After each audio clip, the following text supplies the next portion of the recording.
नमस्कार, मैं हूं गीतांजलि और आप सभी का स्वागत है वर्ल्ड ऑर्गन डोनेशन डे पर हमारी इस खास पेशकश में। हर साल हमारे देश में हजारों लोग बस इसलिए अपनी जान गंवा देते हैं क्योंकि उन्हें सही समय पर जरूरी ऑर्गन नहीं मिल पाते, जबकि एक ऑर्गन डोनर अपने ऑर्गन से 8 लोगों की जान बचा सकता है, उन्हें जीवन दान दे सकता है। जी हाँ, तो आज इस खास प्रोग्राम में हम बात करेंगे ऑर्गन डोनेशन से जुड़े मिथ्स और फैक्ट्स की, और इसके लिए हमारे साथ मौजूद हैं जाने माने डॉक्टर्स जो ऑर्गन डोनेशन से जुड़ी महत्वपूर्ण जानकारी हमसे साझा करेंगे और हमें बताएंगे इस बारे में लोगों तक अवेयरनेस पहुंचाना क्यों जरूरी है। तो आइए स्वागत करते हैं हमारे मेहमानों का। हमारे साथ मौजूद है डॉक्टर प्रोफेसर DK अग्रवाल, जो कि दिल्ली के इंद्रप्रस्थ अपोलो अस्पताल में नेफ्रोलॉजी डिपार्टमेंट और रीनल ट्रांसप्लांट डिपार्टमेंट में सीनियर कंसल्टेंट है। साथ ही नेफ्रोलॉजी में DNB प्रोग्राम के हेड भी हैं और इन्हें 35 साल से भी ज्यादा का अनुभव है। और साथ ही हमारे साथ मौजूद है डॉक्टर पुनीत सिंगला, जो कि फरीदाबाद के मरेंगो एजिया अस्पताल में department of liver transplant and surgical gastroenterology के ग्रुप डायरेक्टर हैं और इन्हें 24 साल से ज्यादा का अनुभव है। सर, बहुत बहुत स्वागत है आपका। नमस्कार। तो डॉक्टर अग्रवाल, सबसे पहला सवाल तो मेरा आपसे है कि ऑर्गन डोनर कौन बन सकता है, इसका क्या क्राइटेरिया होता है, क्या सेहत और एज कोई फैक्टर्स हैं इसमें? देखिए, ये बहुत अच्छा सवाल है। एक्चुअली ऑर्गन डोनर 2 तरह के होते हैं, एक होते हैं लाइव डोनर्स, एक होते हैं कैडेवर डोनर्स। तो लाइव डोनर्स में भी 2 कैटेगरीज हैं एज पर लॉ कि एक तो होते हैं रिश्तेदार जो जेनेटिकली रिलेटेड होते हैं, जैसे माँ बाप, भाई बहन, लड़का लड़की और ग्रैंडफादर ग्रैंड मदर। दूसरे होते हैं इमोशनली रिलेटेड, कि जो आपके साथ आपके फ्रेंड हैं बहुत दिनों से या कोई आपसे बहुत इमोशनली जुड़ा हुआ है, वो भी डोनेट कर सकता है। तो और कैडेवर वो होते हैं जो जिनकी ब्रेन डेथ हो गई होती है और या सर्कुलेटरी डेथ हो गई होती है। तो ब्रेन डेथ का मतलब है कि ब्रेन मर गया है, वो रिवाइव नहीं होगा, और सर्कुलेटरी डेथ का मतलब है कि कार्डियक अरेस्ट हो चुका है, पूरी तरह मर चुका है वो, तो कोई पल्स नहीं है, BP नहीं है, हार्ट नहीं चल रहा है। तो ये तो डोनर्स होते हैं। जहाँ तक उम्र की बात आपने पूछी, उम्र जो है यूजुअली हम 18 साल से और 70-75 साल तक लेते हैं।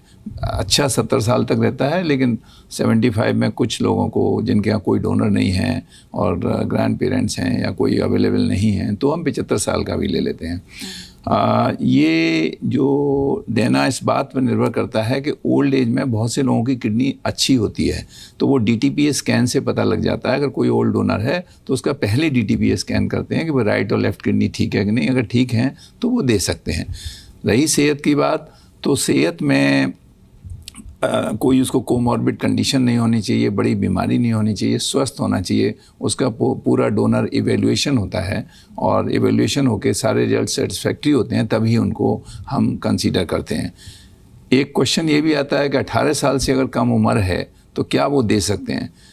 ऐसा हुआ है पास्ट में, खास करके लिवर ट्रांसप्लांट में, कि अगर कोई इमरजेंसी है और कोई डोनर नहीं है घर में और कोई 18 साल, सपोज करिए 16 साल का लड़का या लड़की देना चाहता है अपने पेरेंट्स को बचाने के लिए, तो वो दे सकता है। लेकिन उसके लिए हमें कॉम्पिटेंट अथॉरिटी जो होती है ट्रांसप्लांट रेगुलेशन की, उसको इन्फॉर्म करना पड़ता है, उसकी परमिशन लेनी पड़ती है।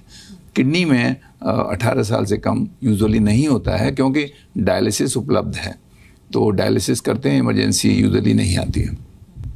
तो अब डॉक्टर पुनीत, मेरा अगला सवाल जो है वो आपसे है कि एक आम मिथ है कि अगर कोई व्यक्ति ऑर्गन डोनेट करने के लिए राजी हो जाए तो डॉक्टर्स उसे बचाने की पूरी कोशिश नहीं करते, क्या वाकई ऐसा होता है?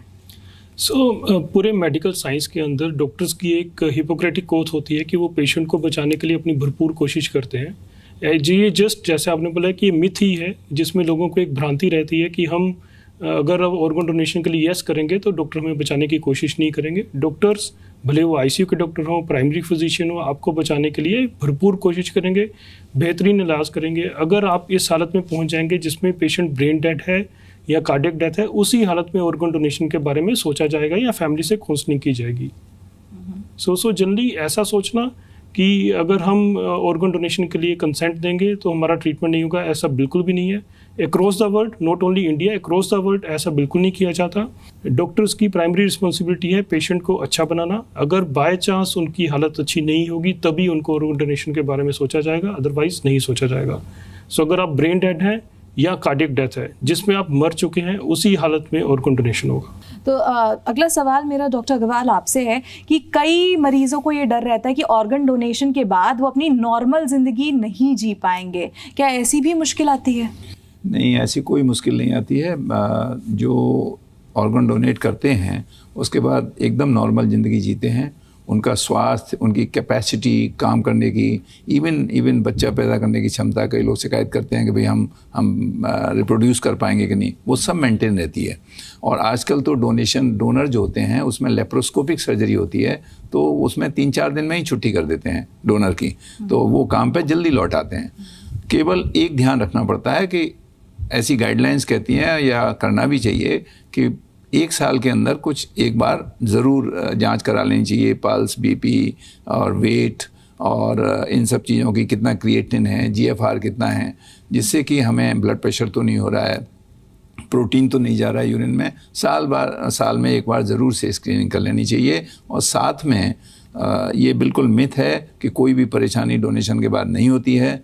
हमने थाउजेंड पेशेंट्स में हमारे देखा है कि जो मजदूरी करते थे, जो डोनर, जो पहले पूरी मजदूरी, वो बाद में भी उतनी मजदूरी करते हैं। और इवन आप सर पर ईंट ले जाते हैं। एक पेशेंट ने बताया कि मैं तो 16 ईंट ले जाता हूँ, अब भी ले जाता हूँ, उसे कुछ नहीं हुआ। फार्मिंग करते हैं तो ऐसी कंडीशन। लेकिन इसमें एक ये है कि जो फैमिली मेम्बर्स हैं डोनर के, या जो रिलेटिव्स हैं, उनको साइकोलॉजिकल सपोर्ट देना चाहिए।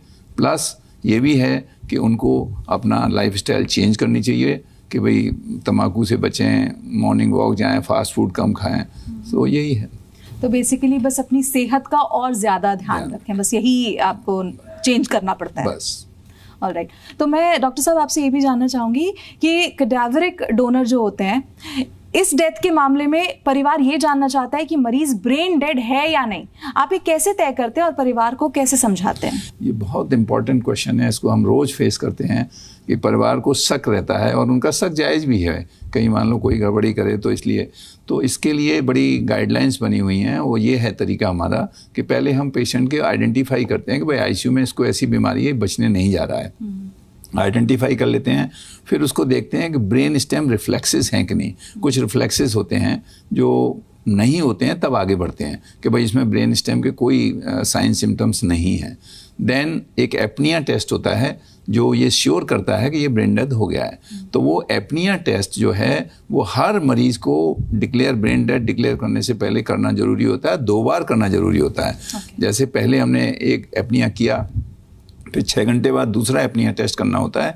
बच्चों में खासकर 10-12 घंटे बाद भी करते हैं। तो 6 घंटे बाद दूसरा एपनिया टेस्ट होता है। इसके लिए एपनिया की कमेटी बनती है जिसमें 4 लोग होते हैं। एक तो ट्रीटिंग डॉक्टर होता है जिसके अंदर मरीज भर्ती है, दूसरा वहाँ का इंस्टीट्यूशनल हेड होता है, जैसे कहीं डायरेक्टर हैं हमारे यहाँ, डीएमएस हैं, या कोई भी जो इंस्टीट्यूशनल हेड है, प्लस 2 और लोग होते हैं जो ये स्पेशलिस्ट होते हैं, जैसे न्यूरोलॉजिस्ट, न्यूरोसर्जन, क्रिटिकल केयर के जो डॉक्टर होते हैं वो होते हैं। उनमें से कोई 2, ये चारों लोग सर्टिफाई करते हैं कि भाई ये पेशेंट को एपनिया टेस्ट पॉजिटिव है और ये ब्रेन डेड है। इसको 2 बार किया जाता है प्रक्रिया को, इसीलिए 2 बार रखा गया है, जैसे कि हम फुल प्रूफ बिल्कुल श्योर हो जाएं कि उसमें कोई गलती होने की संभावना ना हो। तब हम पेशेंट की फैमिली को बताते हैं कि देखिए ये ब्रेन डेड है पेशेंट, और अगर आप चाहें या उन्होंने प्लेज किया हुआ है, डोनर कार्ड है, तो आप आगे बढ़ सकते हैं और अपनी कंसेंट दे सकते हैं। तो अब डॉक्टर पुनीत, अगला सवाल मेरा आपसे है कि मरीजों को लगता है कि ऑर्गन ट्रांसप्लांट के बाद अब मुझे अकेले कमरे में रहना पड़ेगा, क्या ऐसा होता है? सो जनरली सब पेशेंट्स को या आम पब्लिक को लगता है कि अगर ट्रांसप्लांट हो जाएगा तो पेशेंट बहुत ज़्यादा प्रोन होगा इन्फेक्शन के, जिसकी वजह से वो कमरे में ही रहेंगे और अपनी नॉर्मल ज़िंदगी नहीं जी पाएंगे। सो ये भी एक भ्रांति है, ऐसा ट्रू नहीं है। उनको इन्फेक्शन होने के चांसेस नॉर्मल इंसान से थोड़े ज़्यादा होते हैं, डेट इज़ ट्रू, क्योंकि ऐसे पेशेंट्स को इम्यूनोसप्रेसिव मेडिकेशन देने की ज़रूरत होती है ट्रांसप्लांट के बाद, क्योंकि उनका ऑर्गन अपना नहीं होता है, वो बेगाना ऑर्गन है जो उनके शरीर में लग रहा है। उस ऑर्गन को बचाने के लिए हमें इम्यूनोसप्रेसिव मेडिकेशन देनी पड़ती है। उसके साइड इफ़ेक्ट हैं कुछ इन्फेक्शंस होना, लेकिन उनको एक अकेले कमरे में रहना पड़ेगा ज़िंदगी भर, ऐसा बिल्कुल नहीं है। शुरू में हम एक्स्ट्रा प्रिकॉशन लेके चलते हैं, जैसे ट्रांसप्लांट हुआ उसके कुछ हफ्ते तक, 1 हफ्ता 2 हफ्ता वो अकेले कमरे में रहेंगे या कुछ लोगों की हेल्प के साथ अपना ट्रीटमेंट मैनेज कर पाएंगे। उसके बाद वो जैसे एक नॉर्मल इंसान अपनी ज़िंदगी जीता है, अपनी फैमिली के साथ उठना बैठना, बाहर जाना, काम करना, वो सब वो कर पाएंगे। हम 6 महीने के यंग बच्चे के भी ट्रांसप्लांट करते हैं, जो स्कूल में जाएगा, कॉलेज में जाएगा, प्लेग्राउंड में खेलेगा। तो वो अगर बच्चे ये कर सकते हैं तो नॉर्मल इंसान तो कुछ भी कर सकता है। मतलब सिर्फ आफ्टर केयर होती है, इमीडिएट आफ्टर केयर। सो इनमें सिर्फ इमीडिएट आफ्टर केयर की जरूरत पड़ती है। एक छोटा बच्चा अगर ट्रांसप्लांट के बाद स्कूल, कॉलेज, बाहर प्लेग्राउंड में खेलना वो सब कर सकता है, तो आप कुछ भी कर सकते हैं। तो आपका खाना पीना नॉर्मल होगा, अपनी दवाइयों का थोड़ा ध्यान रखना है, उसके अलावा किसी भी तरह की कोई एक्स्ट्रा प्रिकॉशंस नहीं रहती हैं। लेकिन अगर आप बाय चांस कोई बाहर फ्लू चल रहा है, आप बहुत ज़्यादा क्राउडेड प्लेसेस में जा रहे हैं, तो उसमें हम सुजेशन देते हैं कि आप मास्क पहन के जाएं। जैसे हम कोरोना के टाइम पे मास्क पहन के जाते थे, वैसा मास्क पहन के जाएं। तो डॉक्टर अग्रवाल, अब मैं आपसे जानना चाहूँगी कि क्या बुजुर्ग लोग भी बच्चों के लिए ऑर्गन डोनेट कर सकते हैं? ये बहुत अच्छा सवाल है, क्योंकि बुज़ुर्गों का अपने बच्चों के प्रति बहुत लगाव होता है। और अगर कोई बच्चा बीमार है, कोई एडल्ट या बच्चा, तो सबसे पहले माँ बाप आते हैं, ऑप्ट करते हैं कि भाई हमारे ऑर्गन ले लो, हमारी किडनी ले लो और इसको बचा लो। इवन ग्रैंड पेरेंट्स भी इसमें आगे रहते हैं। तो ये इस बात पर निर्भर करता है, वो किडनी दे सकते हैं। लेकिन जैसे मैंने पहले भी बताया कि इनकी एज का थोड़ा ध्यान रखना पड़ता है। हम 70-75 तक आसानी से लेते हैं। उसमें DTPA स्कैन कर लेते हैं कि भाई आपका GFR जो होता है, किडनी का फंक्शन जिसे GFR कहते हैं, वो राइट किडनी और लेफ्ट किडनी का ठीक है या नहीं है। अगर GFR ठीक है तो, और उनको कोई ऐसी बीमारी नहीं है जिससे कि शरीर सर्जरी ना कर सकें या कोई बहुत बड़ी बीमारी नहीं है, और हमारे टेस्ट में वो ओके आते हैं, तो वो ज़रूर डोनेट कर सकते हैं। और मैं ये भी जानना चाहती हूँ कि अगर माता पिता को शुगर है तो क्या उनकी ऑर्गन भी हम ले सकते हैं? ये शुगर की चूंकि इंसिडेंस बहुत बढ़ रही है, हर घर में एक आदमी या 2 पेरेंट्स, 1 या 2 उनको शुगर है। और किसी बच्चे को अगर कोई ऑर्गन फेलियर हो जाता है, फॉर एग्जांपल किडनी फेलियर हो गया और वो डायबिटिक हैं, कोई और डोनर है नहीं और they want to save the child, तो ऐसी कंडीशन में पहले हम डायबिटीज़ के लोगों को नहीं लेते थे। 60-70s में इट वाज कॉन्ट्राइंडिकेशन। आजकल डायबिटीज़ के लोगों को लिया जा सकता है, लेकिन कुछ चीज़ें उसकी शर्तें होती हैं। जैसे फॉर एग्जांपल अगर वो इंसुलिन ले रहा है, इंसुलिन डिपेंडेंट है, तो उसको डोनेट नहीं करना चाहिए। अगर वो टेबलेट्स ले रहे हैं तो कर सकते हैं। और उनका जो टारगेट ऑर्गन इन्वॉल्वमेंट है, डायबिटीज़ क्या करती है, ऑर्गन्स को टारगेट करती है, सारे ऑर्गन्स को बॉडी के। तो अगर आँख की जांच कराते हैं, आँख के पर्दे पर कोई डायबिटिक रेटिनोपैथी नहीं है, हार्ट की जांच कराते हैं, डोविटामिन स्ट्रेसी को, अगर हार्ट ठीक है और यूरिन में एल्ब्यूमिन नहीं आ रहा है, बड़ा सिंपल टेस्ट है, हर लैब में होता है, यूरिन एल्ब्यूमिन एक्सक्रीशन, अगर वो 30 मिलीग्राम से 24 आवर्स में कम है, तो ये तीनों अगर सेफ हैं और कोई कोमॉर्बिड कंडीशन ऐसी नहीं है जो कि डोनेशन को ना देने दे, तो हम उनको एक्सेप्ट करते हैं। ये देखते हैं कि उनकी एज जो है 55 के ऊपर होनी चाहिए। यंग पेशेंट्स जो डायबिटिक हैं उनको डोनेट नहीं करना चाहिए, और एज 55 से ऊपर हो, उनका BMI 30 से कम हो, बहुत ओबीज ना हो, और BMI 30 से कम हो, और ये जो है उनकी डायबिटीज़ कंट्रोल हो। और गाइडलाइंस ये कहती हैं कि भाई उनको ये बता दिया जाए कि आप डायबिटिक हैं, आप डोनेट कर रहे हैं एक जान बचाने के लिए, लेकिन पॉसिबिलिटी है कि आपको फ्यूचर में डायबिटीज़ की वजह से किडनी की प्रॉब्लम हो जाए, ये बताना है। और दूसरा ये बताना है कि आपको डायबिटीज़ को कंट्रोल रखना है। जो कंट्रोल रखने की पैरामीटर्स हैं, जैसे ग्लाइकेटेड हीमोग्लोबिन, HbA1c, ये जो है 6 to 6.5 के आसपास रखना है।